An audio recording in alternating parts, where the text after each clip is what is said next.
tema da palavra dessa manhã é sobre propósito.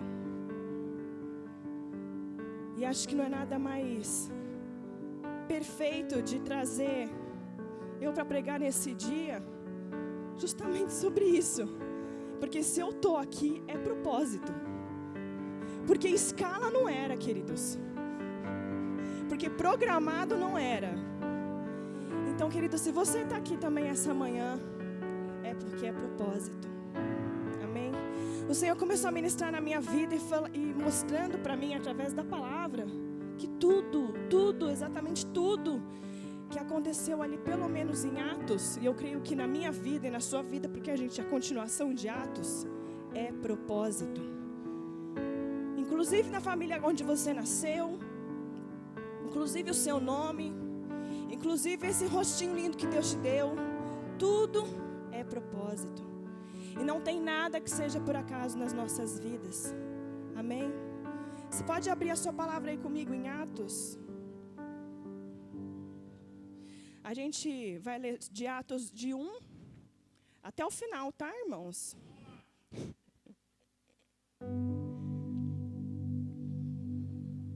Tô brincando.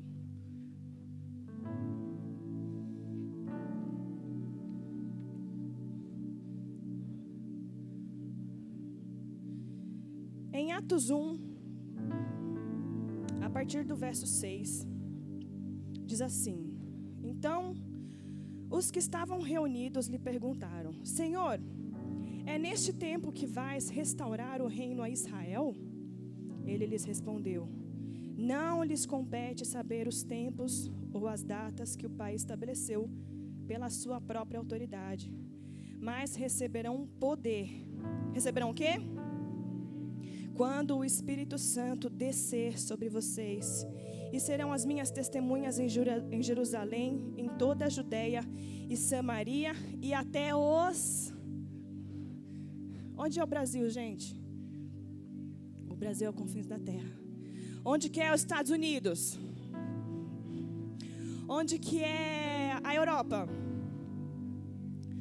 Onde que é a Ásia?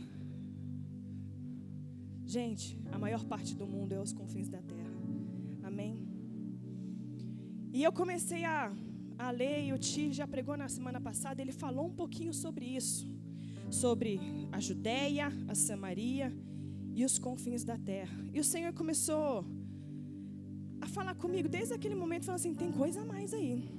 Tem um negócio aí, escondido, mistério. Eu adoro ficar assim, cavucando, comendo a Bíblia, assim, nos negócios. Falei assim, não, tem um negocinho mais ali que o Senhor precisa me falar. E eu preciso saber, e eu quero saber. E o Senhor começou a trabalhar na minha vida. E Ele começou a me mostrar que todo propósito, existe um processo para se chegar naquele propósito. Amém? O homem, para ele se tornar um homem, ele passa um processo de ser um bebê, de ser uma criança, de ser um adolescente, de ser um jovem, até ele se formar um homem. Ele, de repente, não nasce um homem. Amém? Com exceção do nosso amigo Adão, né? Que, plim, homem, né? Pá, feito. Mas ainda devia ter uma cabeça de meio de bebê, não sei porquê, né? Mas, tudo na nossa vida existe um processo. Eu queria que vocês acompanhassem comigo aí nos próximos slides. Passa aí, Mar, por favor. Deus faz processos que muitas vezes não entendemos. Mas tudo, absolutamente tudo, tem um porquê e um propósito. Pode passar, Mar. Diz assim nesses versículos, Jeremias 29:11. Porque sou eu que conheço os planos que tenho para vocês, diz o Senhor. Planos de fazê-los prosperar e não de causar dano. Planos de dar a vocês esperança e um futuro. Diz em Provérbios 16:4, o Senhor faz tudo com um propósito. E se Ele faz tudo, como diz o Senhor meu Pai, diz que tudo no grego significa tudo. No próximo slide, Eclesiastes 3:11. Ele fez tudo apropriado ao seu tempo. Também pôs no coração do homem o anseio pela eternidade. Mesmo assim, ele não consegue compreender inteiramente o que Deus fez.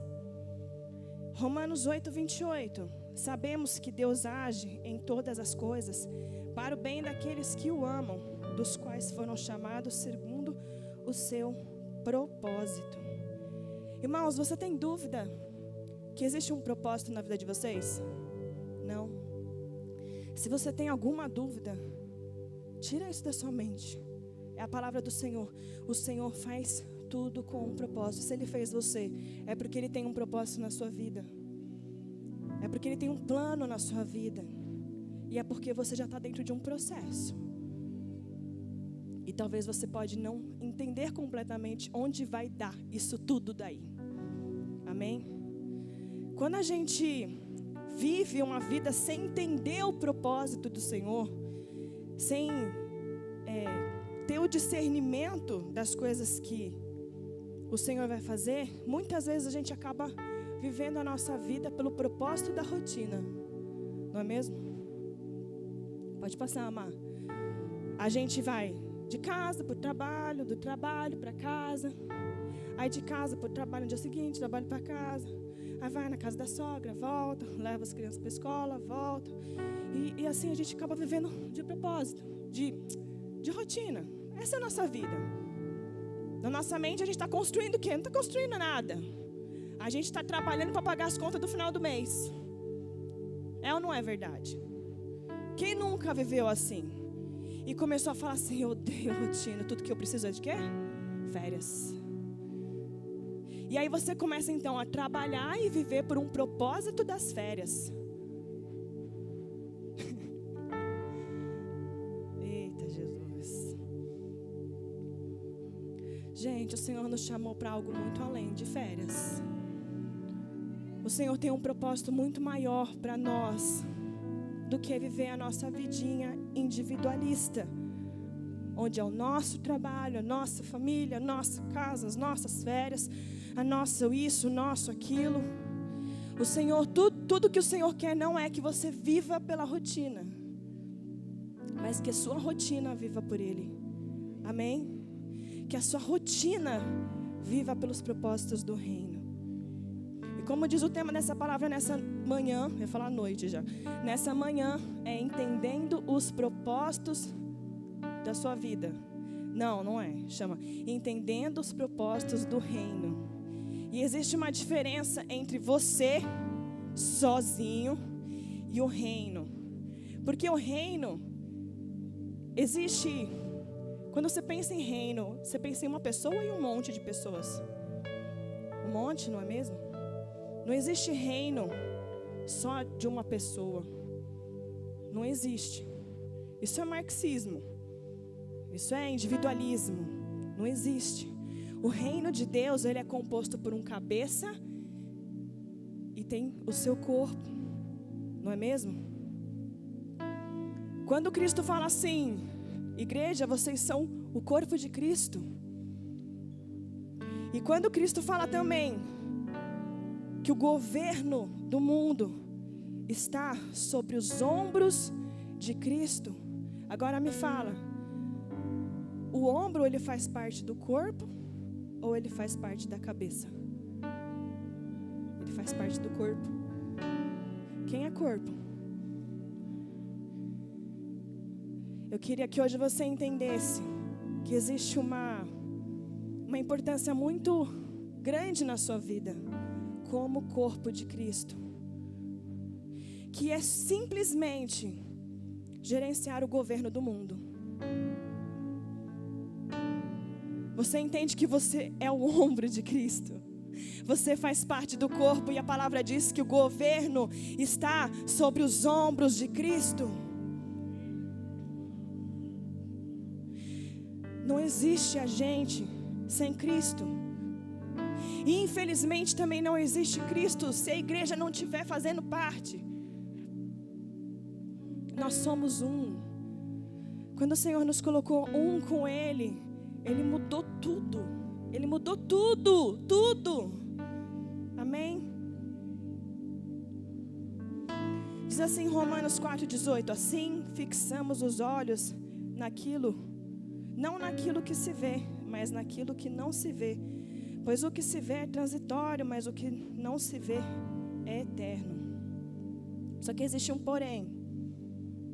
Para a gente alinhar, falar assim, ó, legal isso daí tudo e tal, mas eu não sei qual que é o meu propósito. Eu não sei para que eu estou aqui.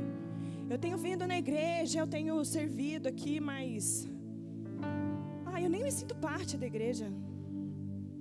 Eu escutei algumas pessoas já falando isso. Eu não me sinto parte. Irmão, primeira coisa, desapega um pouco aí na sua cabeça. Desapega um pouco.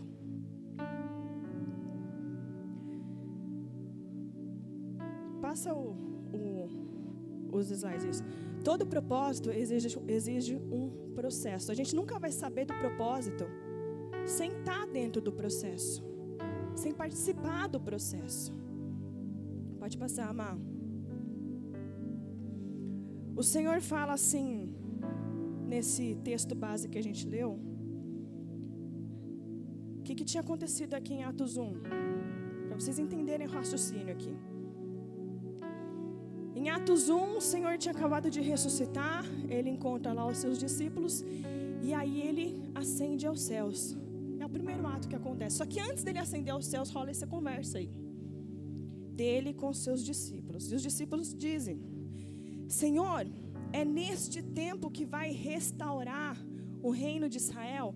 Percebe que a preocupação dos discípulos era Israel. E o Senhor responde o quê?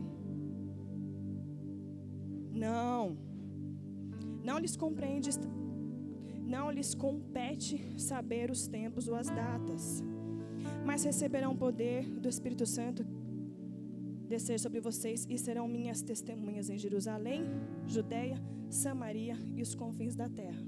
Percebe que os discípulos estão preocupados com um assunto, que era a restauração de Israel.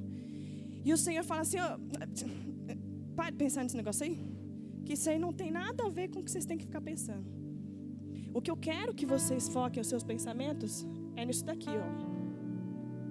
Vocês vão ser minhas testemunhas em Jerusalém, Samaria, Judeia e os confins da terra. Eu imagino que nesse momento os discípulos não entenderam completamente o que o Senhor estava falando. Então, eu imagino eles se perguntando igual tá aí, ó. Tipo, Jesus subiu, eles ficaram assim maravilhados. E aí eles pensaram assim, tá, entendi. Legal, confins da terra. Mas como é que vai ser isso daí? Como é que vai ser? Vai você, Pedro, você é mais velho, né? Vai você. Eu imagino assim que talvez eles possam ter ficado meio perdidos. Porque eles estavam acostumados a seguir o mestre. Onde eles iam, o mestre estava indo, eles iam atrás só.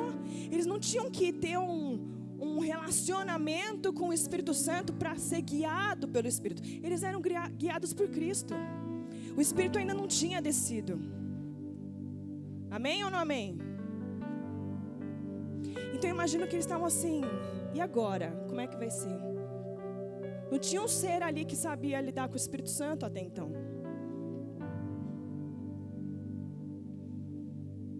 Tanto que o primeiro super ato que eles fizeram foi escolher o super apóstolo Matias para completar os 12. Não foi fazer uma coisa extraordinária. E foi um cara que foi ali escolhido no palitinho, pela sorte, porque eles entendiam que eles tinham que fazer aquilo nesse momento. E amém. Eles não sabiam mais o que fazer. Se você for acompanhando o texto, você vai ver que logo no capítulo 2 tem a vinda do Espírito Santo. Aí o negócio começa um pouco a mudar. O negócio começa a ficar um pouco mais aquecido ali na vida deles. Porque até então eles não tinham o Espírito Santo morando com eles. Mas agora ter o Espírito Santo, muita coisa muda. Amém?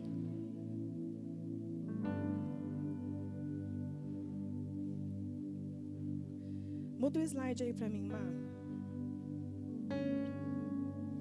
Tem muitas coisas relacionadas a esse tema, então eu vou explicar para vocês em espiral, assim, sabe? A gente vai andando e depois a gente vai voltar e depois a gente vai continuar andando. Isso aqui é o mapa mundi, certo? Estamos aqui, ó, Brasil, bonitinhos aqui. Onde tem esse círculo é onde tudo acontecia, tudo. É onde o mundo foi criado. Mesopotâmia está aqui, Egito, Rio Nilo. Está tudo aqui nessa bolotinha e um pouco maior, que foi a parte do Império Romano. Passa aí, Mar. Esse círculo, ele se compreende nesse círculo maior aqui. Essa marcação em verde é toda a parte do Império Romano na época de Jesus Cristo e na época dos apóstolos, no primeiro século. E esses dois círculos pequenos que estão aqui eram Judeia e Samaria logo acima. Você vê que tudo acontecia primeiro em Jerusalém, aqui em Atos, né? Existia um ciclo, um processo, que eu vou mostrar para vocês. E essa parte daqui, maior, ela se compreende já como o início dos confins da terra. Passa aí, Mar. E a gente vê logo aqui no início de Atos, algumas chaves importantes que o Senhor nos dá. Lá em Atos 2, a partir do verso 42, se você tiver a sua Bíblia, abre aí comigo. Diz assim: eles se dedicavam ao ensino dos apóstolos e à comunhão, ao partir do pão, às orações. Todos estavam cheios de temor e muitas maravilhas e sinais eram feitos pelos apóstolos. Os que criam mantinham-se unidos e tinham tudo em comum, vendendo suas propriedades e bens, distribuíam a cada um conforme a sua necessidade. Todos os dias continuavam a reunir-se no pátio do templo. Partiam o pão em suas casas e juntos participavam das refeições, com alegria e sinceridade do coração, louvando a Deus e tendo simpatia de todo o povo. E o Senhor lhes acrescentava diariamente os que iam sendo salvos. Irmãos, muitas vezes a gente tem o conceito de que o crescimento da igreja ele depende do evangelismo, não é mesmo? Quem tem esse conceito aí na mente? Vocês estão todos em dúvida se levanta a mão? Não? Talvez eu tenha. Eu já tive isso há muito tempo. Ainda mais porque esse é o meu principal chamado. Mas o Senhor mostra que evangelismo, ele é uma consequência de outras coisas. Diz aqui que eles tinham alguns rituais, algumas práticas, que era o ensino dos apóstolos, o ensino da palavra. O que os apóstolos aprenderam diretamente com Cristo, eles ensinavam. Eles partiam um pão. Eles tinham comunhão. Eles se reuniam todos os dias. Gente, não era só de domingo. Que coisa! Não era só de domingo. Nem de domingo e quarta. E hoje, às vezes a gente fala assim, pô, eu vou 2 vezes para a igreja. E aí, às vezes a gente tem um amigo que fala assim, caraca, você é bem religioso, né? 2 vezes por semana na igreja. Aí fala para ele assim, quando ele fala isso, você não sabe de nada, inocente. Os apóstolos se reuniam todo dia. E essa é a minha meta. Amém? Quem pode falar, essa é a minha meta, Jesus? Todos os dias me reuni com a igreja. E a igreja, querido, pode ser você, o seu vizinho e o outro vizinho, que já é igreja. Amém? Eles participavam do reino. Eles estavam totalmente envolvidos. E aí, com consequência disso, tempo de oração juntos, tempo de ensino da palavra, tempo de mesa, porque eles repartiam o pão. E quando acabavam as suas reuniões, eles iam de casa, nas casas dos irmãos. Amém? Irmão, hoje, depois do culto aqui, vai ter almoço, né? Todo mundo vai comer, não vai? Junta aí o seu arroz e feijão, com o arroz e feijão do vizinho e lá e tal. E se reúne, faz tempo de mesa. Mesa era um dos pontos. E aí, consequentemente, o Senhor lhes acrescentava diariamente os que iam sendo salvos.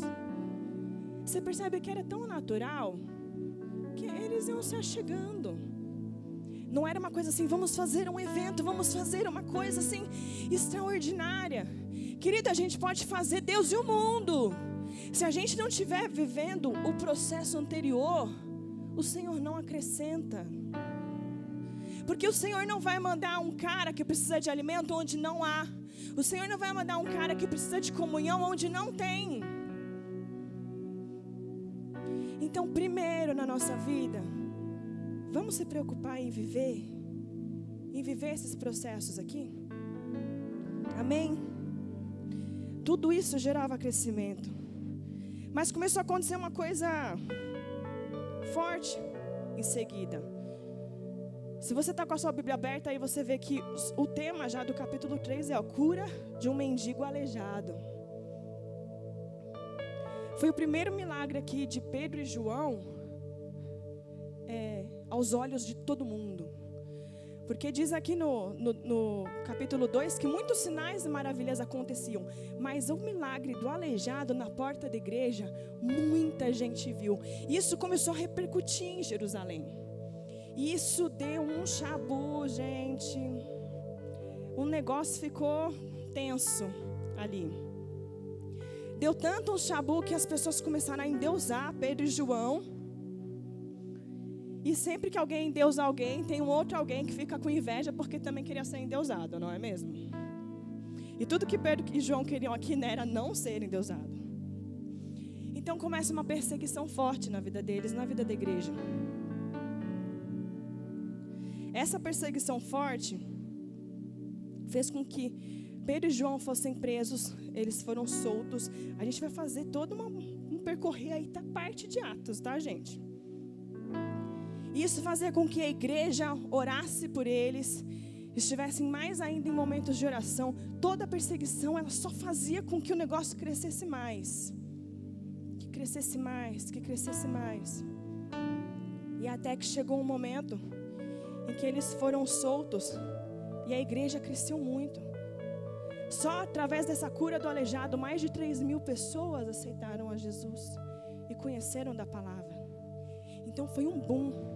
Pensa isso numa cidade ali da Idade Média, dos tempos antigos. Pensa o que isso não representava. Era muita coisa. E para o governo isso podia ser muito perigoso, porque até então eles não conheciam nada. A vida deles era política, o propósito deles era política e era estar no poder. Então, os discípulos nessa época chegaram e falaram assim: existe muito trabalho aqui. Vamos levantar aí homens cheios do Espírito para cuidarem das mesas, cuidarem das viúvas, da distribuição dos alimentos. E foi aí que eles levantaram quem? Os nossos diáconos, não é mesmo? E dentre esses diáconos tinha um cara muito importante ali. O primeiro diácono. Cadê? Deixa eu achar aqui.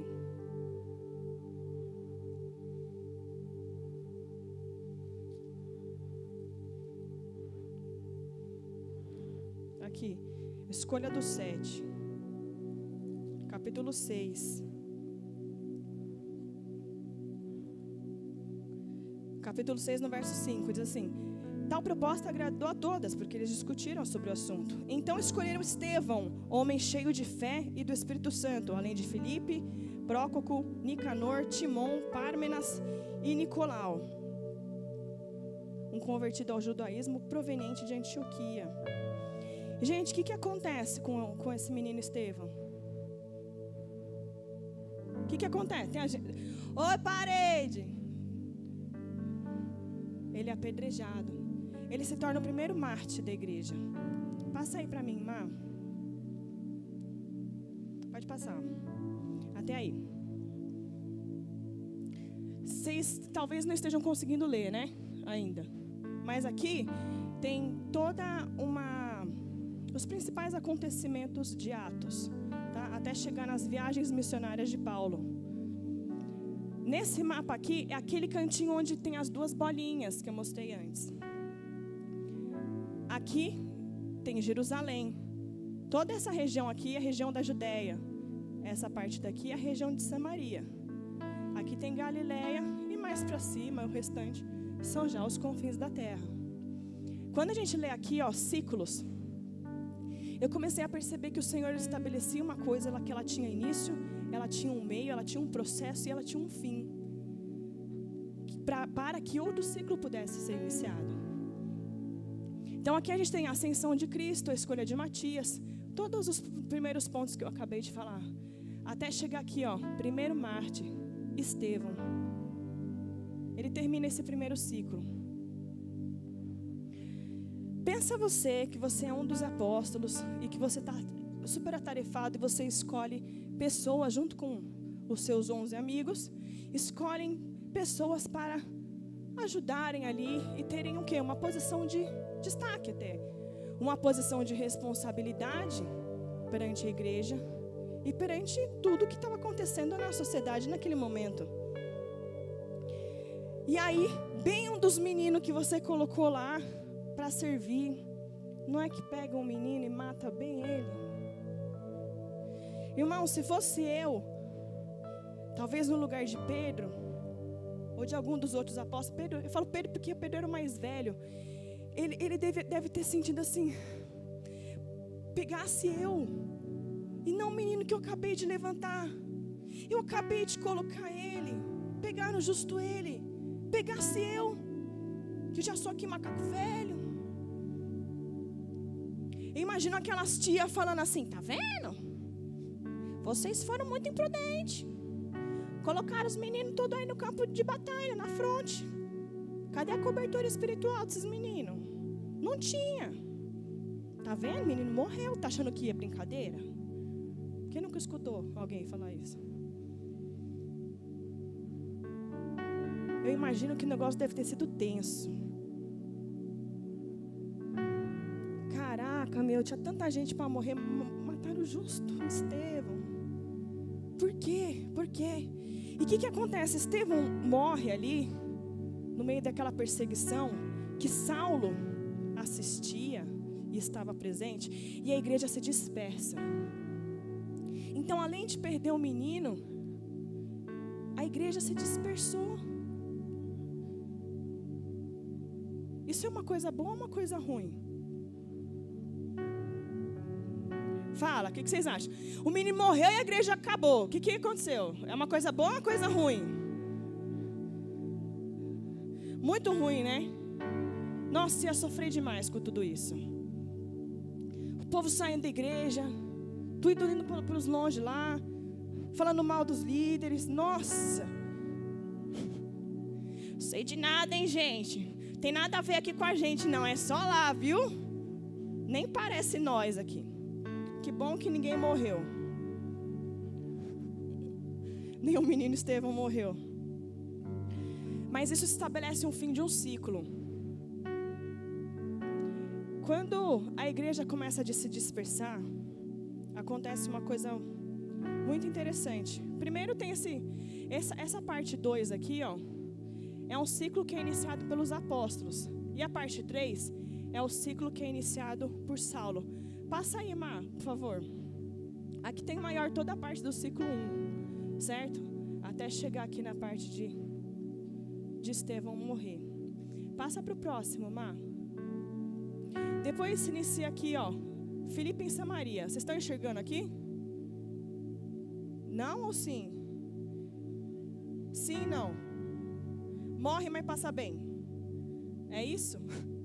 Tá, esse ponto aqui fala de Filipe em Samaria. Samaria, concorda comigo que já não é Judeia, né? Todos os acontecimentos aqui, até chegar na morte de Estevão, era tudo na Judeia. Tudo.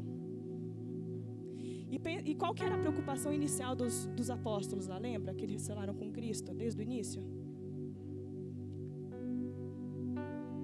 Restaurar o reino de Israel. Eu imagino que até esse momento eles ainda estavam preocupados com isso. Mas o Senhor falou para eles desde o início: eu preciso que vocês sejam minhas testemunhas na Judeia, em Samaria e nos confins da terra. O Senhor já deu a dica. Existe uma coisa de cada vez, assim, ó. E aí a gente tem um primeiro acontecimento que eu acho que foi o milagre mais doido da Bíblia, que foi Felipe em Samaria. O Senhor manda Felipe ir para Samaria.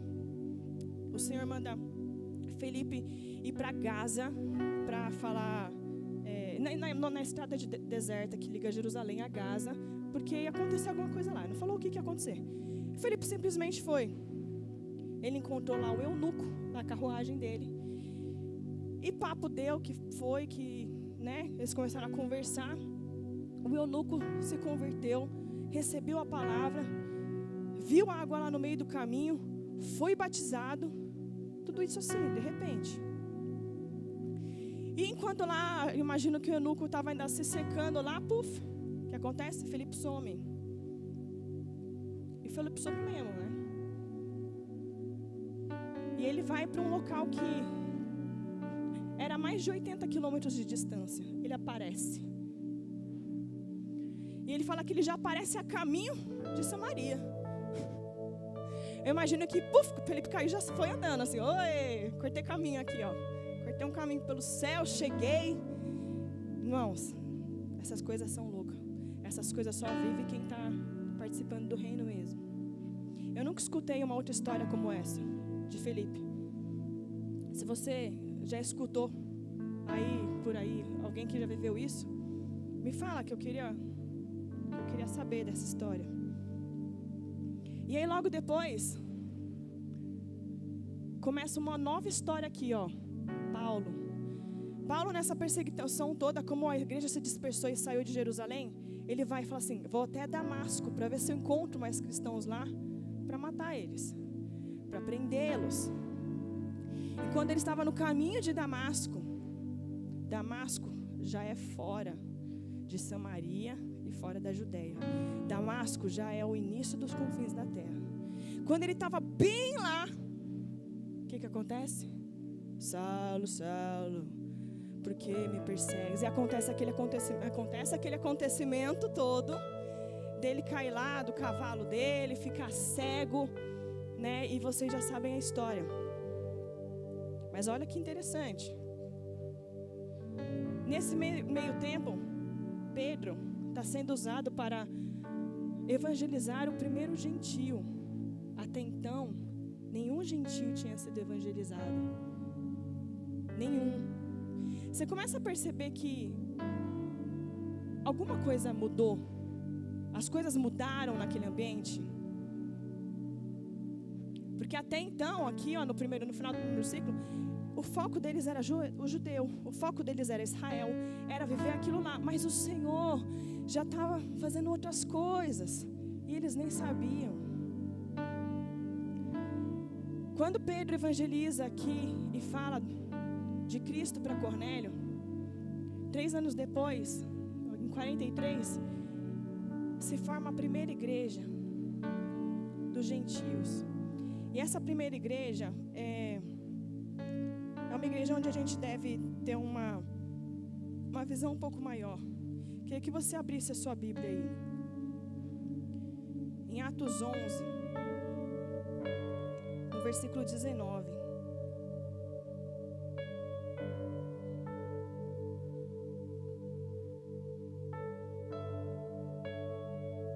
Diz assim: os que tinham sido dispersos por causa da perseguição desencadeada por causa da morte de Estevão, chegaram até Fenícia, Chipre e Antioquia, anunciando a mensagem apenas aos judeus. Alguns deles, todavia, cipriotas, sirineus, foram a Antioquia e começaram a falar também aos gregos, contando-lhe as boas novas a respeito do Senhor Jesus. A mão do Senhor estava com eles e muitos creram e se converteram ao Senhor.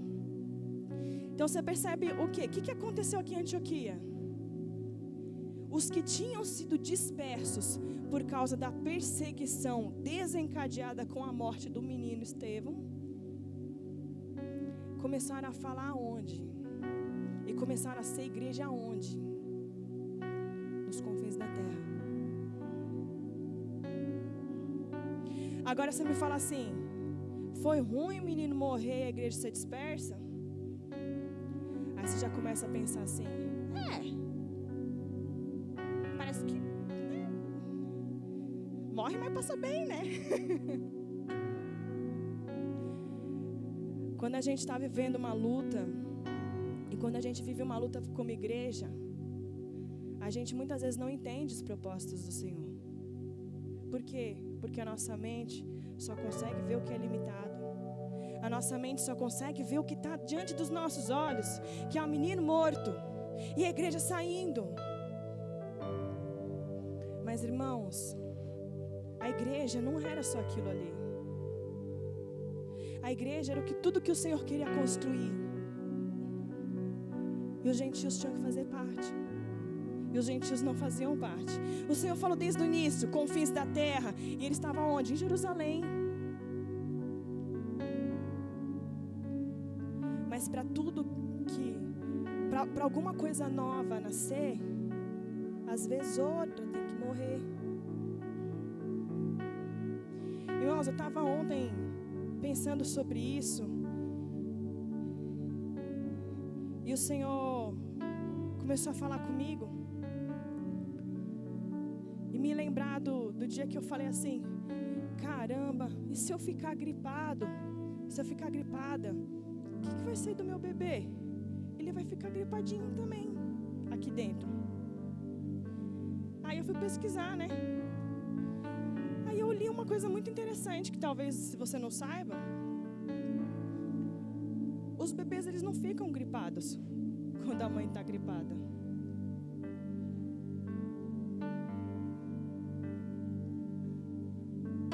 Vocês não estão entendendo?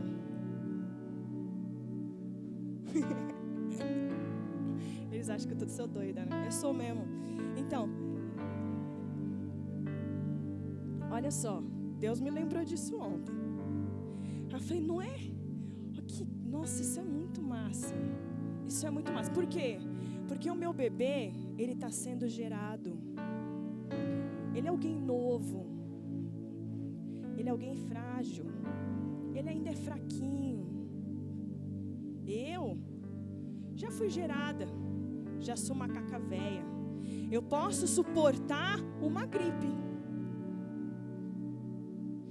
E sabia que as gestantes, elas são muito mais propensas a terem qualquer tipo de enfermidade, gripes. E irmão, eu já fiquei umas 5 vezes gripada nessa gravidez. Só a Jesus. Por quê? Porque o organismo que Deus criou da mulher, ele pega todos os nutrientes, ele pega toda a imunidade dele e se foca no que está sendo gerado, para proteger o que está sendo gerado. Porque o resto é forte, o resto já tem anticorpos, o resto já tem imunidade. Mas o que está sendo gerado, ele é precioso, precisa de cuidado. Irmão, você está sentindo umas dores aí, umas chicoteadas?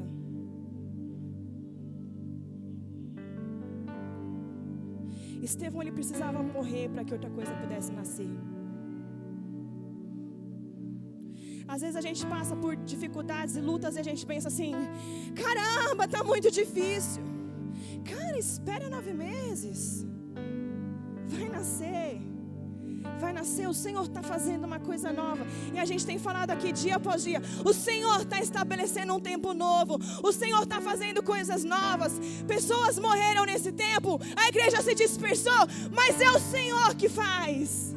Não sou eu, não é você, não é o pastor Bruno, é o Senhor que faz. E no versículo, no capítulo 11, no versículo 21 diz assim, a mão do Senhor estava com eles, e muitos creram e se converteram ao Senhor. E o que eu acho muito irado dessa passagem, é que não tinha nenhum dos apóstolos lá, nenhum. Era só as pessoas que receberam, elas se dispersaram, elas começaram a falar.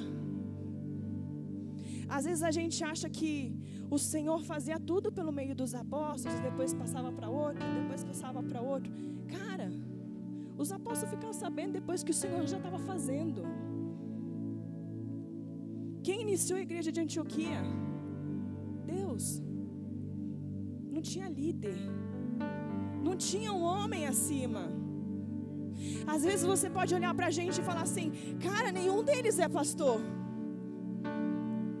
Eu vou te responder uma coisa: não te compete a saber o tempo da restauração de Israel. Amém? Não compete a nós. A igreja não são os nossos líderes. A igreja somos todos. Os que estão em outros, os que foram para outros, somos todos. E é o Senhor que é o cabeça da obra.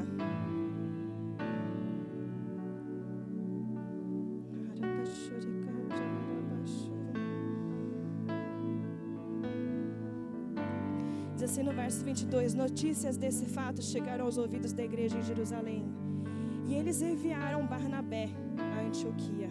Este, chegando ali, vendo a graça de Deus, ficou alegre e os animou a permanecerem fiéis ao Senhor de todo o coração. Ele era um homem bom, cheio do Espírito Santo e de fé. Muitas outras pessoas foram acrescentadas ao Senhor. Então Barnabé foi a Tarso procurar Saulo, e quando o encontrou, levou-o para Antioquia. Assim, durante um ano inteiro, Barnabé e Saulo se reuniam com a igreja e ensinaram a muitos.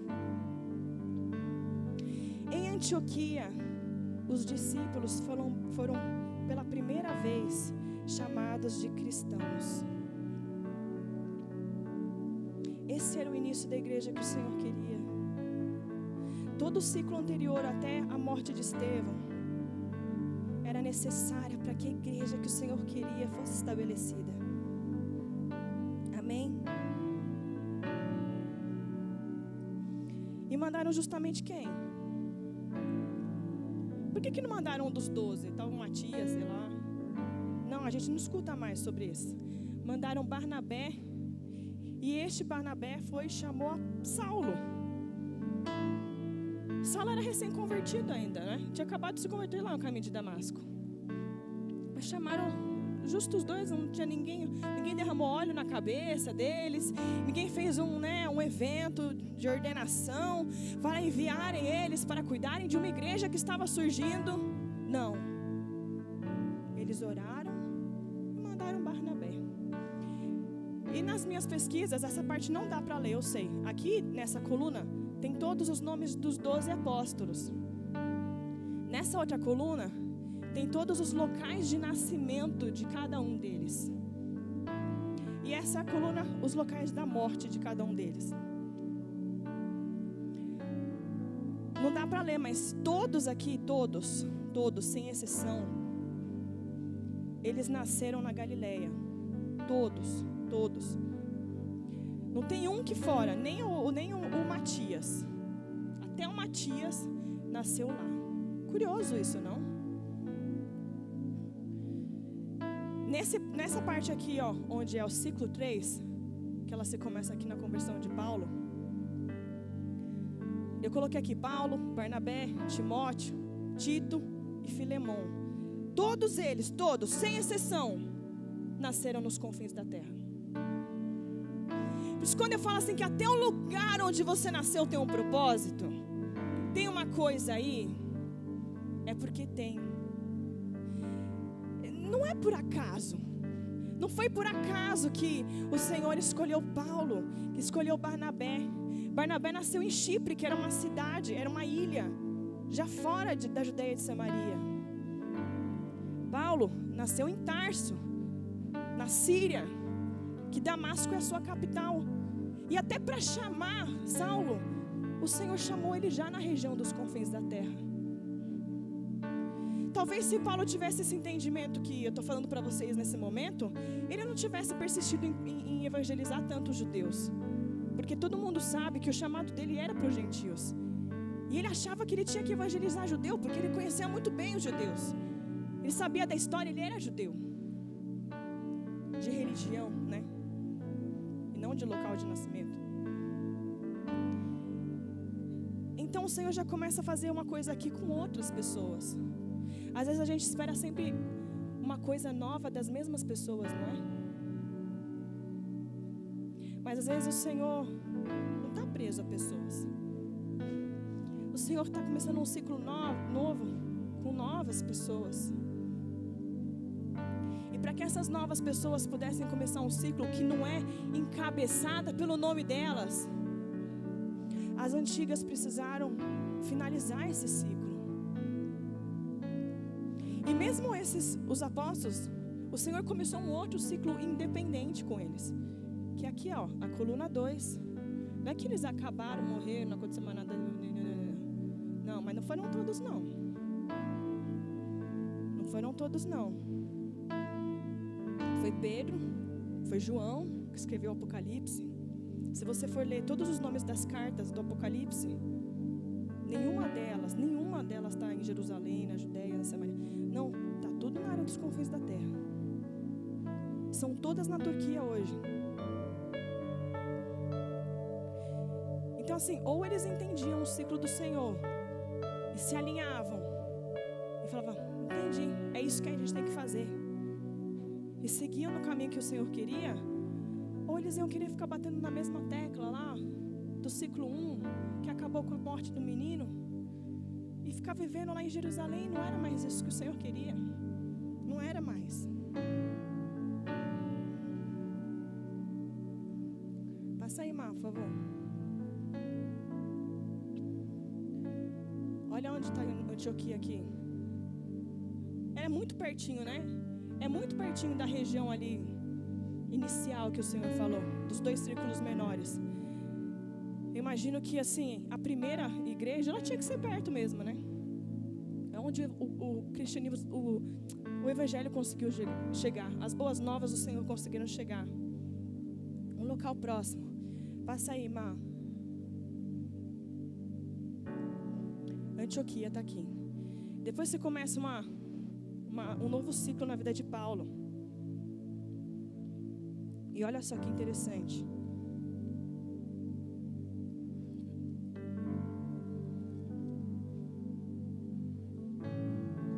Deixa eu achar aqui.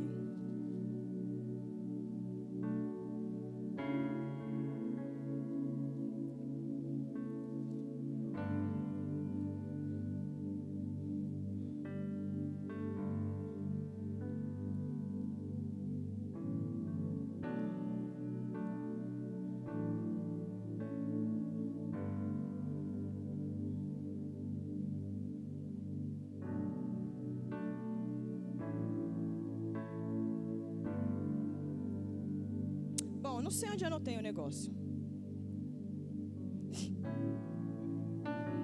Amém, né?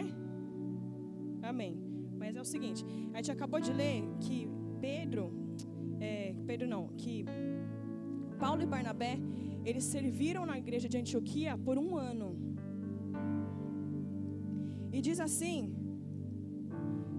logo em seguida aqui onde eu estava procurando e não achei, se alguém achar me avisa, que depois desse 1 ano, a igreja ela se reuniu em oração e a igreja decidiu enviar Paulo e Barnabé aos confins da terra em sua primeira viagem.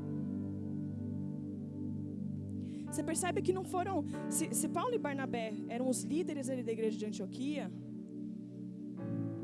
não é meio estranho a igreja, é tipo assim, vocês todos, ó, a igreja aqui estava orando e a gente quer enviar vocês tudo lá para o Amazonas.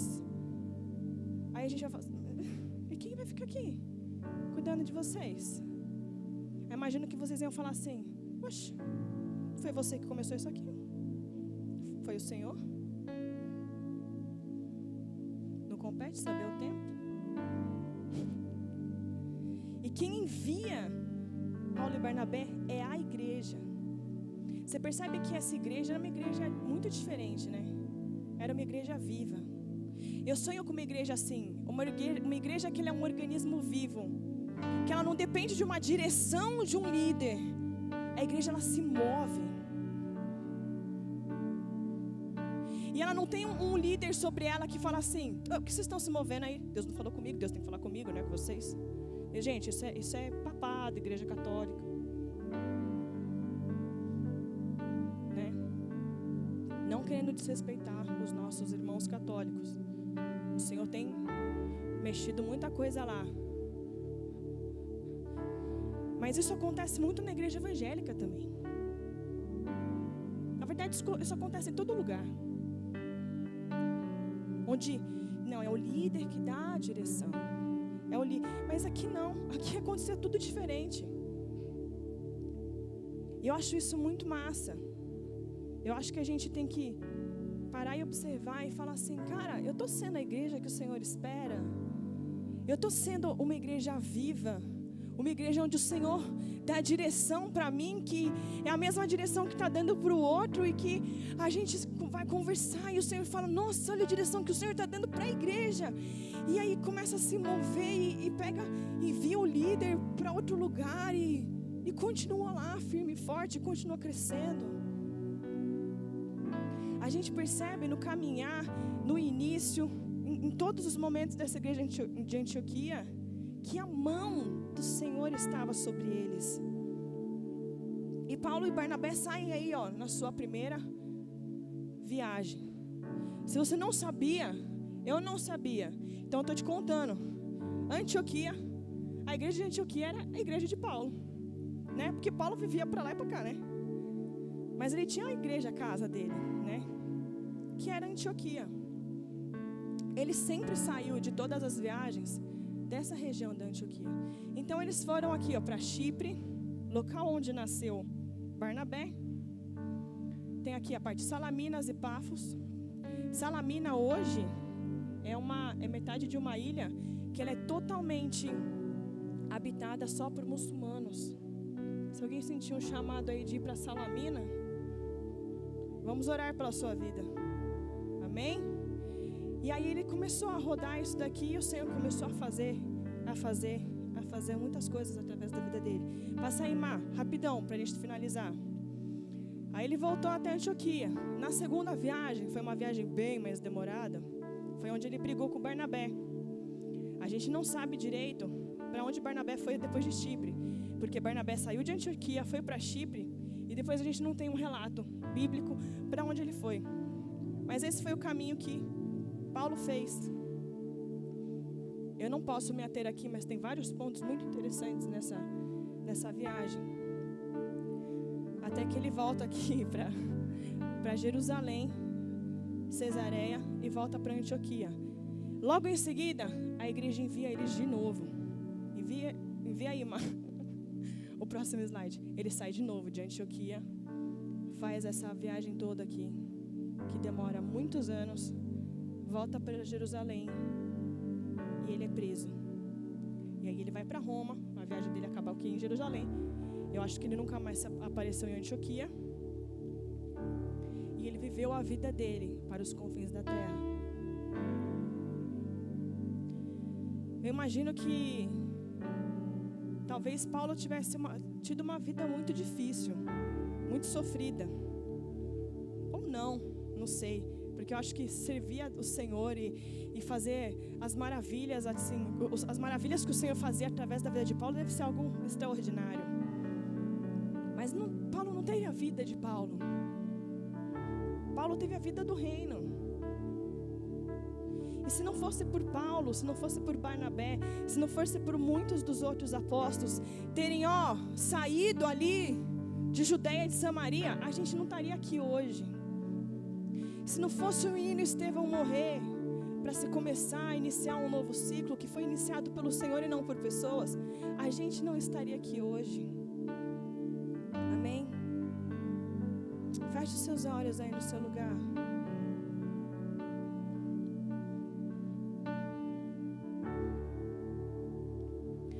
Começa nesse momento a lembrar de coisas que você tenha passado, lutas talvez.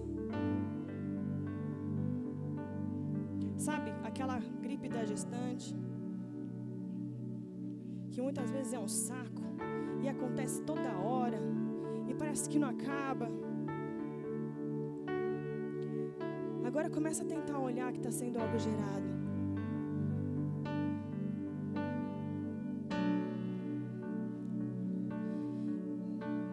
E às vezes é mesmo sem entender, porque o Senhor nos disse desde o início aqui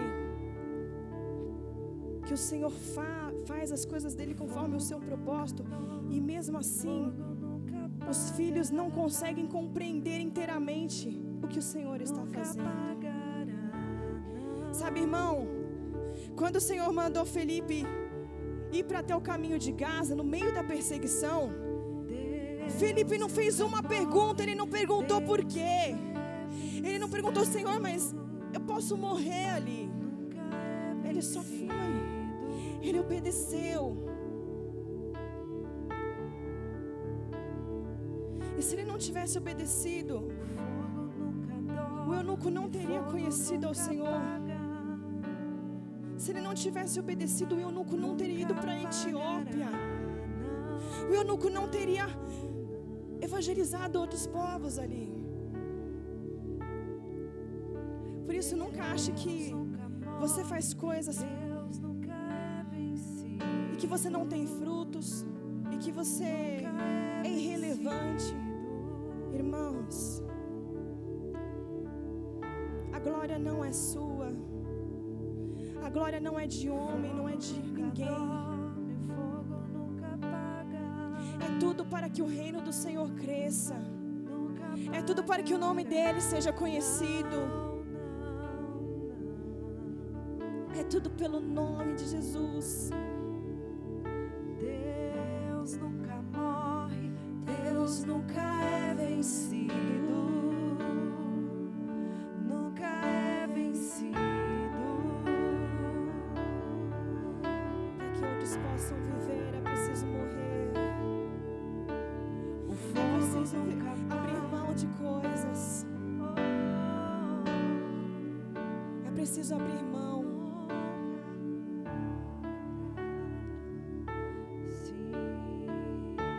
Má, põe no último slide para mim, por favor. Deus nunca morre, Deus nunca é vencido. Peraí, segura um pouquinho, antes de você dar o play. Nunca é vencido. A gente vai ver um videozinho aqui, tem 1 minuto. E ele retrata de como foi o crescimento do cristianismo no mundo. E aí vocês vão ver essa região que eu mostrei para vocês e o que aconteceu depois. Pode soltar.